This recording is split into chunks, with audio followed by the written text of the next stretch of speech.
თეატრში სპექტაკლის დაწყების წინ მსახიობთა ფოიეში, რომელიც კულისებს მიღმა მდებარეობს და საგრიმიო როებშიც, ყოველთვის არის ერთგვარი ნერვიული დაძაბულობა. ამის მიზეზი ის არის, რომ ყოველი მონაწილე მსახიობი ეძებს იმ აუცილებელ განწყობას, რითაც იგი უნდა შეუერთდეს სცენაზე მიმდინარე ქმედებას.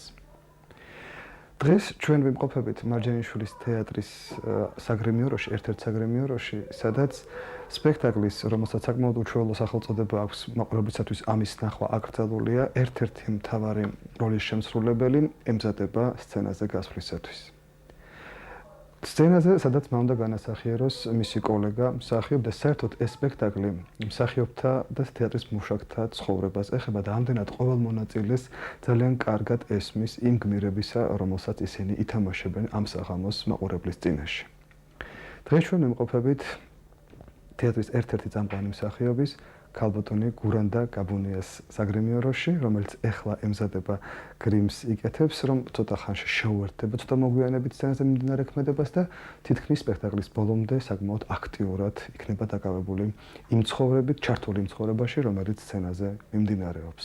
დღეს ჩვენი პროგრამის მთავარ როლშიც სწორედ იგი ქალბატონი გურანდა გაბუნია გახლავთ. ქალბატონ გურანდა, ახლა სულ რამოდენიმე წუთში თქვენ გახვალთ სცენაზე.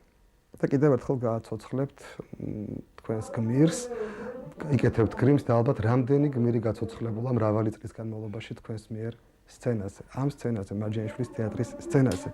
ეს ქალები ერთმანეთისგან განსხვავდებიან თავიანთი ასაკითაც, თავიანთი ხასიათითაც, გუნება განწყობითაც, საერთოდ სხვადასხვა ტიპები არიან.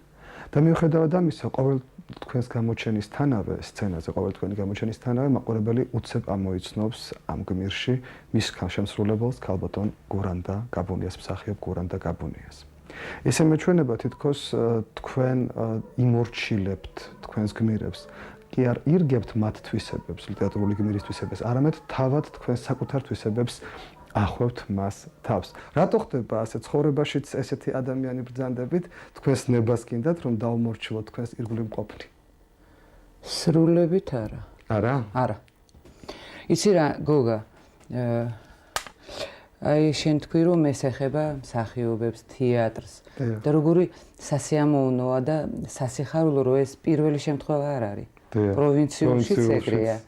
მაგრამ პროვინციულში უფრო დრამატიული, უფრო ტრაგიკული, აქ უფრო ხალისიანი, უფრო, მაგრამ შიგნით მაინც აქაც ძალიან სევდიანი. ცოტა არის ის, რომ ეს თეატრი არ არის არც ისე იოლი საქმეა და არც ისეთი უმტკივნეულო.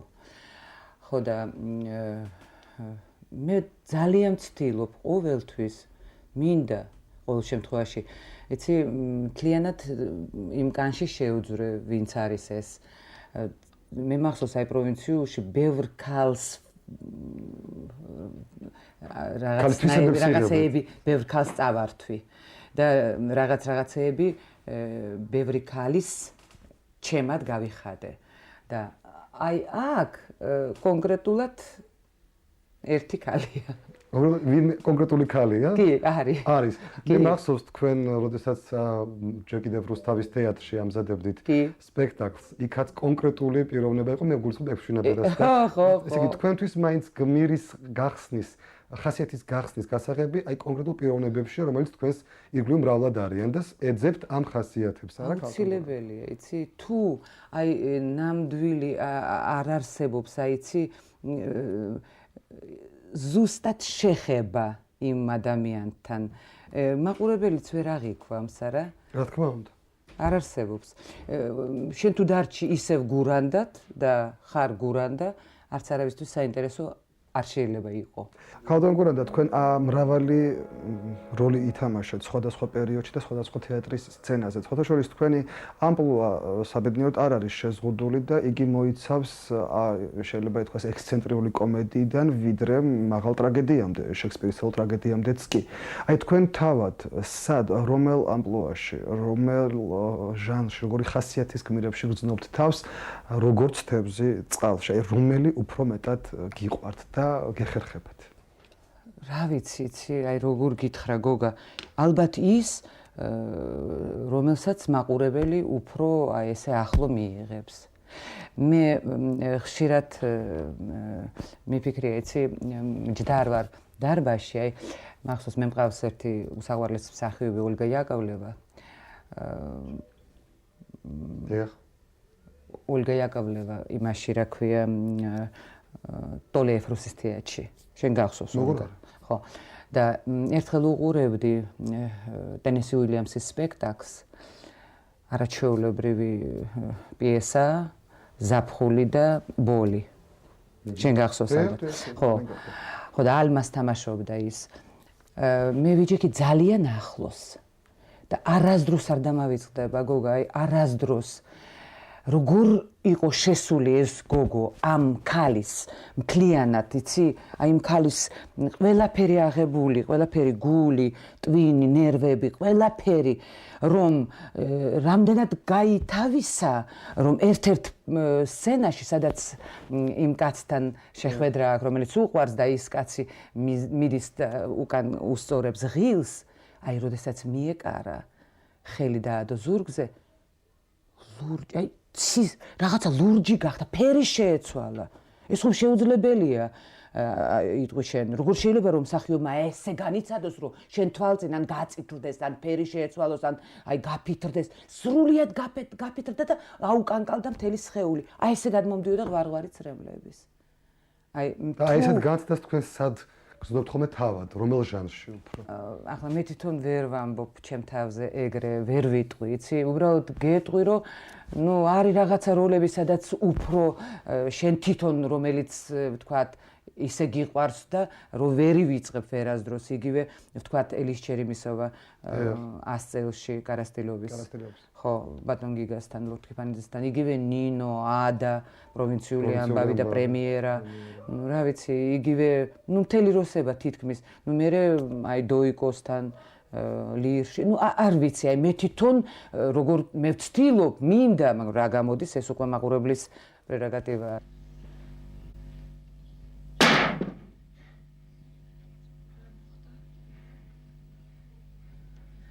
ზენი გახარება მინდოდა თორე არ მოვიდოდი. რა მოხდა?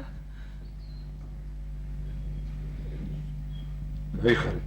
რაი? წაიკითხე. ხა? გაიხარე. რა წაი?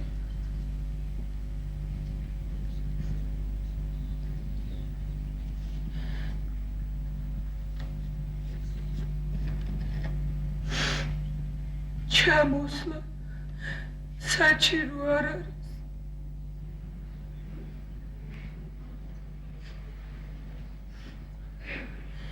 როზე ჩიჩია დამტკიცე ჩიჩია ალბათ ჩიჩუა უნდა ყოფილიყო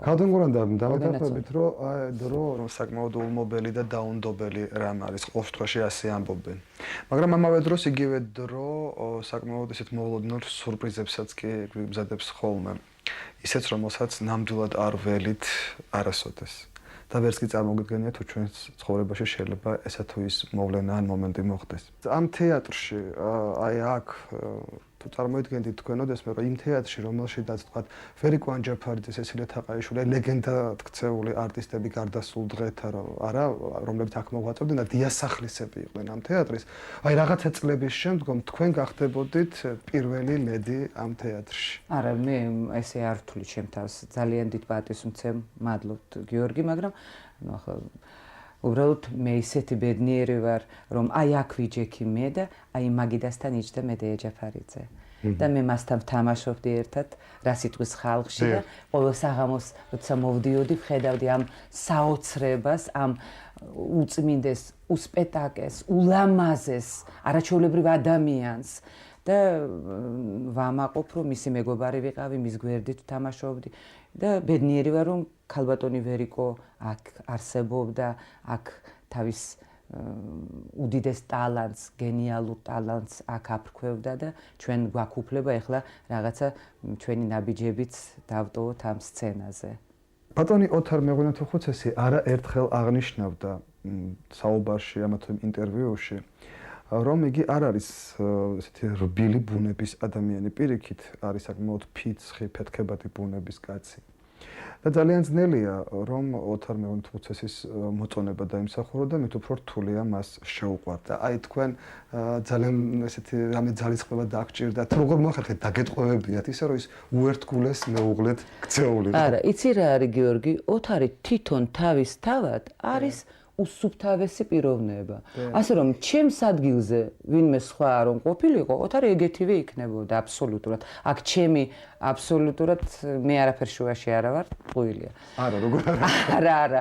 ოთარია ეგეთი, იცი? აი თუ შეუყვარდება, თუ არა და არა და ნებისმიერ ქალს ესევე პატივს სცემდა და ასევე ეყვარებოდა. ალბათ ყველა საქმეში, ცხოვრებაში, ყველაფერში. აბსოლუტურად ძალიან პატიოსანი პიროვნებაა და ძალიან უყვარს ეგეთი ხალხი და ნუ რა ვიცი ალბათ მე ჩემ თავზე მაინც არ ვიღებ. და თქვენ და ბატონი ოთარი გარდა ვთქვათ დავანებოთ ახლა ამ შემთხვევაში თავი ოჯახურ ურთიერთობას, თქვენ პარტნიორები ხართ სცენაზე და ძალიან ხშირად. განსაკუთრებით ბოლო პერიოდში არა, თუმცა ადრეც საკმაოდ ხშირად თქვენ თითქმის სულ პარტნიორები ხართ სცენაზე.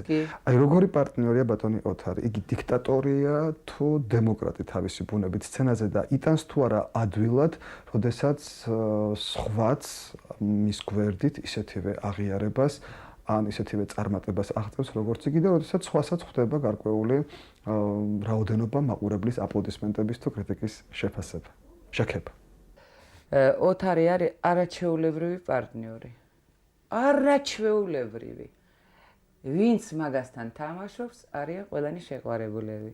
მე ცოტა მიჭირს, მინდა გითხრა. აი ახლა აგიხსნი. ახლა როგორც კი ვთქვა, მაგ რეპეტიცია და რეჟისორი რაღაცას მეუბნება და უნდა ამიხსნას ეს სცენა, როგორ უნდა მივიდე იქამდე, როგორ უნდა მოხდეს ეს ყველაფერი, რასაც მთავაზობს რეჟისორი. და რეპეტიცია იმისია, რომ უნდა გააკეთო რა, მოახერხო. მიხვიდე იქამდე. აი ოთარს უნდა რომ მე იმ წუთშივე ყველაფერი გავაკეთო. აი როგორც კი მე ცოტა დროს კარგა, ფიქრობ, სინჯავ, ვიმეორებ, მინდა მოვიტანო ეს ის რაღაცა დრო მიმდის ამაზე, ირევა აბსოლუტურად. ღიზიანდება, მე იწყებს შენიშვნებს და იმის მაგივრად რომ თქვათ მე უსმინო რას მეტყვის რეჟისორი, როგორ გავაკეთო ან მოწონს თუ არ მოწონს. მე ვარ დაკავებული იმით, რომ ჩქარა გავაკეთო, იმიტომ რომ ოთარი გაღიზიანდება, რაღაცას მეტყვის, ეხლა შეურაცხყოფას მომაყენებს, იტყვის რომ უნიჭო წინათ ესე მეძახდა. სანგულტურის თეატრში რო ვიყავით, პარტერიდან დამიძახებდა ესე. არა, ნუ ვერ აკეთებს და რა, ნუ აჰა. ნუ ეხლა ეგრე არ არის. ეხლა პირიქით. ამასთანაც აღნიშნა კიდეც რომ თვლის რომ მასთან ჩემზე ნიჭიერიც კი არისო, ამბობს ხოლმე. ნუ ეს იცი რა, კარგი ადამიანია, მადლობელი ვარ მისი. რაღა ეგ თქვა, მაგრამ ნუ შენ ხო ვიცი რომ ეგრე არ არის.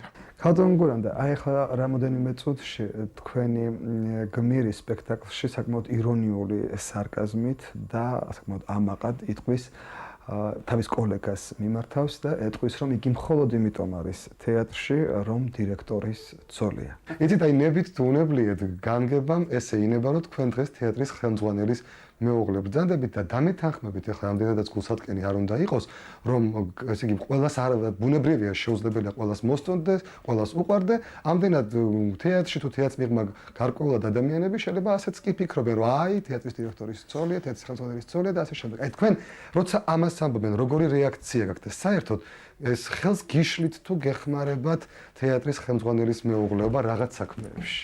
გოგა, შენ ხომ დიდი ხანია მიცნობ. საკმაოდ. შენ გაახსოვს რამდენი როლი მაქვს ნათამაშების სხვა თეატრებში? დიახ.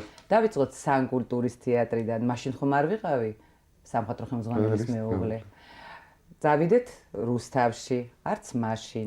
წავიდეთ რუსთაველის თეატრში მით უფრო სრულებით და რამდენ როლზე მაქვს კიდე უარი ნათქვამი ოთარის გამო. რატო? ნუ რაღაც არ მოსწონდა, ვთქვათ, კაბის სიგრძე არ მოსწონდა, ან ვინმე ჩემი პარტნიორი არ უნდა რომ ყოფილიყო, ან პიესა არ მოსწონდა, ან როლი არ მოსწონდა და აი ბევრ როლზე, ძალიან ბევრ როლზე მაქვს ნათქვამი უარი. მე არასდროს უმუშევარი არ ყოფილვარ, შენ ეს კარგად გახსოვს. მცირე სცენაზეც მიმუშავია, დიდ სცენაზეც ყოფილვარ მთავარ როლში და შეშლის გარდა არაფერი არ გაუკეთებიოთ არც ჩემთვის, მე მინდა გითხრა. და ერთადერთი, აი ხო გეუბნები, სადაც ძალიან დამეხმარა, მე მახსოვს ხილარი ვუდი რო დგავდა ანტონიუს და კლეოპატრას, ძალიან აი სახში რეპეტიციები ყველაფერი ისეთაც ციოთ არის, წლები გავიდა რაღაცა. რა ალბათ უკვე შევეჩვიეთ ერთმანეთს და ვართ 42 წელი ერთად. ამასაც უნდა ალბათ რომ მე რაღაცა ბოლომდე გავაკეთო რაც შემიძლია. რა თქმა უნდა, ბევრ რამეზე გული მწყდება გოგა. ბევრზე, იმიტომ რომ სანამ ვიყავი ახალგაზრდა, ვერც ჩეხოვი ვერ ვითამაშე, ვერც ტურგენევი, აი ის რაც ჩემი უფრო იყო და რაც მე ვთვლიდი რომ რაც უნდა გამეკეთებინა და ძალიან გული მწყდება რომ წავიდა ის წლები და უკან ვეღარ დააბრუნებ, მაგრამ ვერ გეტყვი რომ ახლა ვერ ვითამაშე ის როლები, რაც ბევრი როლი მაქვს ნათამაშები კარგი. მაგრამ აი ახლა სწორედ ამას ვამბობდი რომ ქალბატონ გურამდა, აი ეს თვითონ მე ახლა გულისხმობ რომ დღეს თქვა თქვენ მეუღლერობთან დავით, აი ეს მომენტი თქვენ გარკვეულ პასუხისმგებლობას თეატრში გაკისრებთ, აი რაღაცა თუ უხერხულობას ქმნის, თუ რაღაც აი ამ დაგვარი რა ხდება. რა უნდა რაღაცა, რა თქმა უნდა, მაგრამ იცი რა არის? თორე ყოველ ცხოვრება საქართველოში ბევრი რამე ბრალდებათ ხელმძღვანელის მეუღლე. რა თქმა უნდა. არის ესეთი მომენტი და დამეკარგებით ვიყოთ გულახდილნი. განიშნა. ამბობენ რომ აი რომ არა ეს მეუღლე, მაშინ ეს არ იქნებოდა და ასე შემდეგ და აი მე ვიცი გოგა, აი მართლა მინდა გითხრა, ისეთი ბედნიერი ვარ და ისეთ ვამაყობ იმით რომ მოთარმა ამდენი ახალგაზრდა მოიყვანა თეატრში. ისეთი ბედნიერი ვარ რომ ასეთი ლამაზი გოგოები მოვიდნენ და ასეთი ნიჭიერი კი არა რა გითხრა, აი დავიწყოთ ნატო მურვანიძედან და დავამთავროთ ნინა კაგელაშვილით და ეკა ნიჟარაძე და მილიონი ეს ახალგაზრდა კაზაკოვა, კეთი გეგეშიძე ამდენი წელი აქ არის. აი შეხედე რა ლამაზი გოგოები დგანან სცენაზე და რა ნიჭიერი. პირდაპირ რა გითხრა. ან ბიჭები, ზაზა იაქაშვილი, აი ეს არაჩვეულებრივი ნიკა თავაძე. ყველა ვინც ზურაყიფშიძე ახალგაზრდა უბრალოდ მაგრამ ჩვენი თეატრისთვის დიდი საჩუქარია ნამდვილად და რამდენი რეჟისორი მოიყვანა ახალგაზრდა სულ კარი გააღო და შემოუშვა ყველანი და თქვენ ქალბატონ გურამდა არ გიჩნდებათ გარკვეულად მსახიობური კონკურენციის მომენტი ამ ახალთაობასთან მიმართებაში რა არის ეს ჯერჯერობით არა იმიტომ რომ მაქვს მაინც სამუშაო და ალბათ ყველასთვის ძნელია, როდესაც ვიღაცა სხვა მუშაობს და შენ არ მუშაობ, ძალიან ძნელი გადასატანია და არ გითხრას არ განიცდიან და გული არ ტკივარ და რაღაცა, არა. რა თქმა უნდა ძალიან ძნელია. მე ჩაის ეს უბრალოდ ჭიქით ვსვა. ისტორიამ ჩვენ მაიმუნების ჯოგიდან გამოყვა, აგვამაღლა და ცალკეულ წახნაგოვან ინდივიდუალობას ჩამოგვაყალიბა. თქვენ კი ამ წახნაგებს პოლიტიკის კოლექტივ როდეში ყრით და ნაყავ. ისტორია ჩვენ გვქნით ამ ხანაგო. ერთხელ მაინც ჩაებით ნამდვილი ცხოვრების ფერხულში. აი მაშინ დაინახავთ, რომ წახნაგების ნაყვის გარდა ჩვენ სხვა რამესაც ძალებებს რამეს ვაკეთებთ. ქალბატონ გურამდა, ქალბატონი ვერიკო და მეთანხმებით ის იშვიათი გამონაკლისია ქართულ თეატრში არა ერთადერთი საბედნიეროდ რომელიც თავისი მრავალწლოვანი მოღვაწეობის მანძილზე ქართულ თეატრში იყო მუდამ თანამედროვე. მიუხედავად თავისი ერთგვარი მანერულობისა, ვთქვათ, საშემსრულებლო ხელოვნებაში, ხმის ერთგვარი სპეციფიურობისა და ასე შემდეგ, იგი ყოველთვის თანამედროვე იყო, განსხვავებული სტილისტიკის რეჟისორებთან მუშაობდა და მუდამ იყო თანამედროვე მაყურებლისათვის. იმ მაჯისცემას გამოხატავდა, რომელსაც დარბაზში მხოლოდ მაყურებელი გამოხატავს ხოლმე. აი რაშია, როგორ ფიქრობთ, შემოქმედის და ამ შემთხვევაში მსახიობის აი ესეთი თანადროულობის საიდუმლოება. აი როდის არ ბერდება და არ ძველდება მსახიობის შემოქმედება სცენაზე. ეს გენიალურობაა. ეს ყველას არ აქვს. არ დაიჯერო გოგა. ეს ან უნდა გქონდეს, ან არა გაქვს. და ეს დროს რომ მიყვე ამას განსაკუთრებული ნიჭი სჭირდება? რა თქმა უნდა. თუნდაც თქვა სცენაზე. და იგივე ვასაძე. დიახ. იგივე ვასაძე და იგივე ბატონი სერგო ზაქარიაძე. როგორ შენ ხომ გახსოვს ანტიგონეში როგორი იყო? დიახ. კაცი რომელიც აი ესე თამაშობდა უცებ, გადმოვიდა ჭინჭაკს. აი ეს არის აი ამ უდიდესი მსახიობების, რა თქმა უნდა, მათი ხელწერა, მათი ტალანტი. და თქვენ გაქვთ გარკვეულად შინაგანი შეშ რომ შეიძლება ოდესღაც დროს ვერ ახყვეთ? იცი რა, არასდროს არ მიფიქრია ამაზე. რა არის ისეთი კარგი რეჟისორები არიან ირგვლივ და მე კიდე ისეთი სკოლა მაქვს გავლილი ლილიოსელიანიდან დაწყებული და მიშა თუმანიშვილი და მე უკვე მედეასთან კოჭუხიძესთან რომელთანაც ფაქტიურად ნახევარი სიცოცხლე ვიმუშავე ბატონ გიგასთან და ყველასთან რომ ეს მაძლევს იმის ვთქვათ რაღაცა საფუძველს რომ ეგებ მეც მით უფრო რომ დღეს ვთქვათ იგივე დოიაშვილთან რომელიც სრულიად განსხვავებული აზროვნების რეჟისორია წინათაობის რეჟისორებისაგან ის თქვენზე აგებს რეპერტუარს და ალბათ ესეც გაძლევთ იმის შინაგან უნარს და იმპულსს ის ჩემზე არ აგებს რეპერტუარს მე მეორე სპექტაკლში ვთამაშობ მაგრამ ბევრი სპექტაკლი დადგა მაგრამ მე ბედნიერი ვარ რომ მასთან მუშაობ იმიტომ რომ მართლა ძალიან კარგი ბიჭია და არაჩვეულებრივი თქვენ გესმით მისი ბოლომდე მისი ვთქვათ როგორც რეჟისორის ესეთი იოლი, იცი, აი ერთ 5-6 ვარიანტს გაწოდებს, აი რა უნდა და სპექტაკლს რო დგავს, მე აი მაგალითად ეს სპექტაკლი ჩვენ გვაქვს დადგმული 4-ჯერ. ეს ბოლოს 4-ჯერ არაჩვეულებრივი ფანტაზიის მქონე. აი არაჩვეულებრივი. ახლა მე მედიკოსთან ვთქვათ, მიჩვეული ვარ და იცის, მიცნობს, იცის რა ხერხით, როგორ მოვიდეს ჩემთან, როგორ გამაკეთებინოს ვთქვათ ეს ან ის, როგორ მიმიყვანოს იქამდე, მაგრამ დოიაშვილმა ხომ არ იცის, არ მიცნობს და აი როგორ იოლად ვიმუშავე მასთან ვერ წარმოგიდგენია. არაჩვეულებრივად. იმიტომ რომ თვითონ არაჩვეულებრივი შეყვარებული თავის საქმეში და აი შენც ესევე რეპეტიცია ისე მიდის და ისე მთავრდება რომ ვერ გძგრძნობ რომ და თქვენი მორჩილებთ თუ ის გიმორჩილებთ ხოლმე რეპეტიციას თქვენი ვარიანტი გადის თუ იმისი უფრო მეტად ძალიან კარგად მეგონი თანხდებით იცი ერთმანეთის ძალიან კარგად გვესმის მე როდესაც მომაქ რამე ძალიან უხარია იცი ზოგიერთ რეჟისორს არ უყვარს ეგ აი მედიკოს უყვარს როდესაც მოდიხარ მომზადებული მოგაკ და იმპროვიზაცია და რაღაცა ეს ცოცხლდება დოისაც ძალიან უყვარს და ხალხმა დაიხა ჩვენ მე რამდენად ვახსენეთ უკვე ეს სპექტაკლი, იმიტომ რომ ბუნებრივია ამ გარემოში ვართ. ეხლა თქვენ ცოტა ხანში გავხვალთ სცენაზე და გააცოცხლებთ გაბრიელას, რომელიც საუბრობდით რომ არის მრავალი თვისების მქონე მსახიობი, მაგრამ ეს მაინც ალბათ არის მსახიობი, რომელსაც უკან შლეიფად აქვს რაღაც წარმატებები, ვარსკვლავი მსახიობი, მაგრამ აი იმ მაშინ შემოდის ის სცენაზე, როდესაც ეს ყველაფერი უკვე თანდათან ქრება. რა თქმა უნდა. თანდათან ქრება და არა და როგორი სიცხოველით, როგორი აქტიური შემართებით იბრძვის, რომ ეს ყველაფერი არ დაკარგოს, იმიტომ რომ თუ ეს დაკარგავს, მაშინ იგი თავის ცხოვრების აზრსაც კი. აი თქვენ თუ გიფიქრიათ იმაზე, რომ შეიძლება ერთჩვენიერ დღეს თქვენ თავად აღმოჩნდეთ გაბრიელას მდგომარეობაში და როგორ ფიქრობთ, ასევე თავგამოდებით იბრძოლებთ როგორც გაბრიელა თქვენი პიროვნების, თქვენი როგორც შემოქმედის გადარჩენისათვის. რა ვიცი, ვერ გეტყვით, იმიტომ რომ შეინარჩუნოთ აი ეს ყოფილი დამჟამებელი დიდება. წარე და ეს კაცრად და ვთქვათ ასე ბოლომდე ესეთი ბრძოლით ვერა, მაგრამ შევეცდები ჩემი საქმე რასაც მომცემენ ბოლომდე გავაკეთო. ახლა შენი ძახი რომ თავარ როლებს თამაშობ, რატომ? ანტიგონეში მე ახლა განაწილებული ვარ ბატონ თემურთან, ჩხეიძესთან, რომელთანაც მე ძალიან ცოტას ვმუშაობ.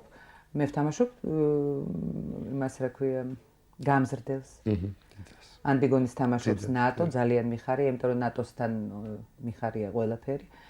და მე მის გამზრდელს პატარა ეპიზოდია. მე ბევრი პატარა ეპიზოდი მაქვს ნათამაშები, თუნდაც აი წულაძესთან, ის ძალიან ნიჭიერი ბიჭია. და თქვენ თანხმდებით ყოველთვის ეპიზოდზეც? აი ხო ნანახი გაქვს შენ და უსრულებელი სიზმარი. არა. მე არასდროს უარი არ მithქვია როლზე. აი ერთადერთი შემთხვევა მოხდა, აი ეხლა იქ წულაძესთან მე რამდენი 12 წუთი ვარ სცენაზე. 12 წუთი, მაგრამ როგორი სახეა რა, თავიდან ბოლომდე დამთავრებული. აი ასეთ როლზე როგორ იტყვი უარს, თუნდაც ეპიზოდურზე, არ ვიტყვი არასდროს. მედიკოსთან იაპონურ სპექტაკლში 7 წუთი ვიყავი სცენაზე. არასდროს არ მიფიქრია უარი მეთქვა. მე რა ბევრი როლი მაქვს ნათამაშები თავარი. მე აი ეხლა მოხდა ის, რომ ძალიან გული მწყდება, რომ საყვარელიძესთან უარი ვთქვი როლზე. მაგრამ მიხარია, იმიტომ რომ ეგ როლი ითამაშა ნინა გაგელაშვილმა, ჩაეთვლება რომ ვაჩუქე. რაღაცა პერიოდში, ხო რაღაცა პერიოდში. ეს მოდის. ოთარი იყავათ და მეც ავად. არა. ეს მარტო მაგიტომ მოხდა, იმიტომ რომ ისეთი კარგი ეპიზოდი იყო არაჩვეულებრივი, კარგად ვმუშაობდი. ქალთან გურანდა თეატრის ცხოვრება ძალიან წააგავს ვულკანს. ის ვინც მაყურებელი, ვინც სპექტაკლის სანახავად მოდის, ბუნებრივია ამას ვერ გრძნობს, მისთვის მთავარია სცენაზე რა ქმედება მიმდინარეობს, რომ მან მიიღოს სიამოვნება და სახლში წასულმა კიდევ ერთხელ იფიქროს იმაზე, რაც ნახა, იყოს რაღაც შინაგანად განწმენდილი და ამაღლებული. მაგრამ თქვენ ვინც თეატრში ცხოვრობთ, მე ამ ცხოვრებას ვულკანზე ყოფნას შევადარებდი და რაც მარტის როდის ამოხეთქავს ეს ვულკანი და ყველას ერთად ჩაგითევთ, მაგრამ გასაოცარი ის არის მეც მაოგნებს თქვენ ამ ვულკანზე მცხოვრებთა ურთიერთობაში, რომ ყველამ ძალიან კარგად იცით, როგორ დააღწიოთ თავი ამ ამოხეთქილ ლავას. იცით, აი რა თვისებებია საჭირო იმისათვის, რომ და როგორ ახერხებთ, რომ არც თუ ერთმანეთის კეთილმოსურნეები ხშირად თანაარსებობთ თეატრში. აი რაშია ამ თანაარსებობის საიდუმლოება და აუცილებლობა? მაქსიმალურად ვცდილობ ვიყო ყველასთან კეთილი განწყობილი. ძალიან გამოგდით ბოლომდე. იგებენ ამას თუ ვერა? აი არ ვიცი, თეატრში მე არავისთან არა ვარ ცუდ ურთიერთობაში, არავისთან. სცენის მუშებიდან დაწყებული ბუტაფორი, ჩამცმელები, მკერავები, ეს ხომ რამხელა შეხვდა არმია. ეს მთელი ეს შენი სახლია ფაქტიურად. მე სახლში ვარ აქ და ყველასთან უნდა ვიყო კარგად. ესე იგი მაინც ალბათ სიკეთეა. არ გამოვა სცენაზე ვერ გახვალ. ეს თუ ყველაფერი არ აქვს მოწესრიგებული, რაც არ უნდა კარგად ითამაშო როლი, გაგიჭირდება სცენაზე. იმიტომ რომ ბოროტი თვალი რო გიყურებს ძალიან ძნელია. თუ ესე იგი მაინც ალბათ ისე როგორც ცხოვრებაში, ისევე როგორც ასევე თეატრშიც ალბათ მხოლოდ და მხოლოდ სიკეთის გაცემის ხარჯზე შეიძლება მხოლოდ და მხოლოდ იცხოვრო მშვიდად ყოველ შემთხვევაში საკუთარ სიმბისთან. და უნდა გიხაროდეს სხვისი წარმატება. აუცილებლად. ეს მთავარია, ალბათ, თუმცა იშვიათი თეატრის ცხოვრებაში. თქვენ გრძნობთ ხოლმე ოდესმე, ან თუ გიგრძნიათ აი ესეთი თვალი, რომელიცაც ან არ მოსწონს, ან შურს, ან უბრალოდ უნდა რომ ჩავარდეს თქვენი სცენაზე გამოსვლა. ასე დროს, რამე თილისმას ხო არ მიმართავთ ხოლმე ამ გიშეს ან რამე. არ მინდა ამაზე ლაპარაკი, გოგა. არ მინდა, არ მსიამოვნებს, იმიტომ რომ თეატრი ისევე როგორც ყველა სხვა დაწესებულება, ყველა სხვა სამსახური ეს არის ხალხი, ადამიანები და ადამიანებს ყველა თვისება გააჩნია. საუბედუროდ.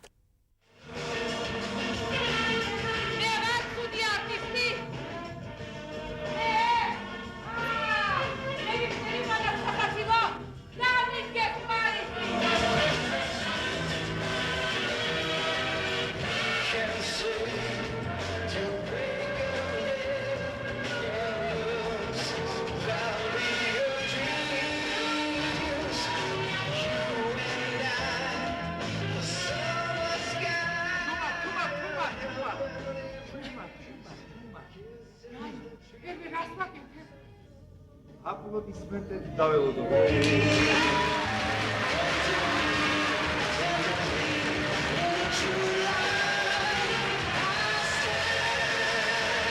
ქალთან გურანდა, აი ახლა თქვენ დაიწყებთ სპექტაკლს. იკეთებთ გრიმს. ცოტა ხნის შემდეგ გავა რაღაც პერიოდი 3-4 საათი და შემოვხოთ ისევ ამ საგრემიოროში და მოიხსნით გრიმს. მამდე კი იქნება აპლოდისმენტები, ოვაცია, საოცარი მხურვალე გამოხატულება თავისი სიყვარულისა მაყურებლისგან თქვენს თეატრის მიმართ საერთოდ. აი რომელი უფრო მნიშვნელოვანია თქვენთვის, რომელი უფრო მეტ სიამოვნებას განიჭერთ, აი ეს პროცესი ვიდრე სცენაზე გახვალთ, თუ ის, როდესაც ბრუნდებით სცენიდან, აი ამ ტაშის და ოვაციის ფონზე და უბრუნდებით კვლავ საგრემიორო მაგიდას, აი რომელი უფრო მეტ სიამოვნებას განიჭერთ. რა თქმა უნდა, დასვლა სცენაზე და თუ შენ ახერხებ იმას, რომ ეს მაყურებელი შენი გახადო და მე ბოლოს ოვაციაც გექნება და გამოხვალ ოვაციით, ისიც გინდა და ესეც. და ამის გარეშე ის არ არსებობს. თუ ეს არ მოხდა შენი და მაყურებლის კონტაქტი, თუ მათ არ გადაედო ის, რასაც შენ აკეთებ და რაც გინდა მიიტანო და რასაც ცდილობ მათ მისცე და თუ არა გაქვს რა უნდა მისცე, მე არავითარი ოვაცია არ იქნება გოგა, არ დაიჯერო.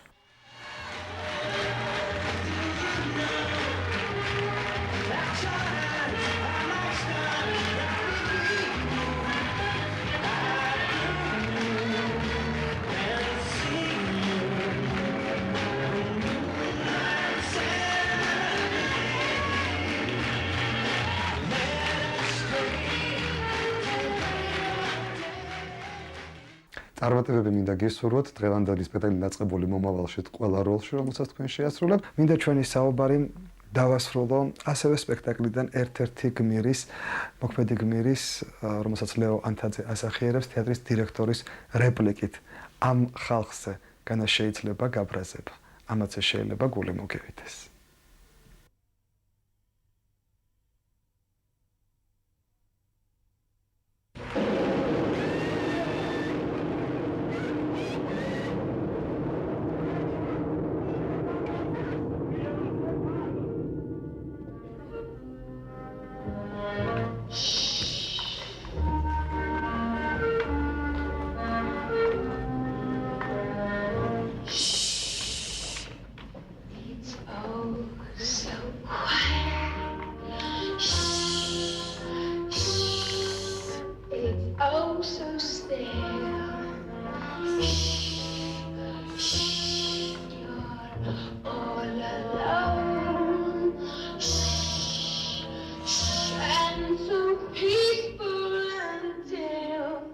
Serve? Sabe que te cheri pieza. No, no, no, no, no, no, no, no, no, no, no,